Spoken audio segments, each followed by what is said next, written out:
Welcome to Kenton's videos. Enjoy the video. You start by making sure the phone's system time is the source of truth. Open Settings, go to Date and Time, and enable Automatic Date and Time. This forces the carrier or network to set the clock. If the automatic option fails, select the correct time zone manually and set the time to match a reliable reference. Once done, restart the device so the lock screen reads the updated system clock and any cached clock widget refreshes immediately. Next, address the components that render the lock screen clock.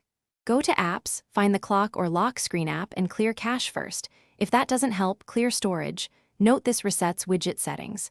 Remove any custom lock screen clock widget and re-add the built-in one so it reads fresh data.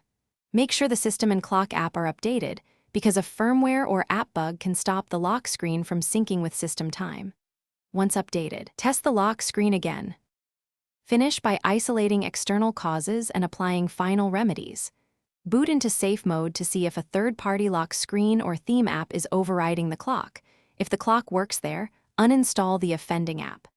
If not, reset system settings to restore default behaviors without erasing personal data. This often fixes persistent config corruption.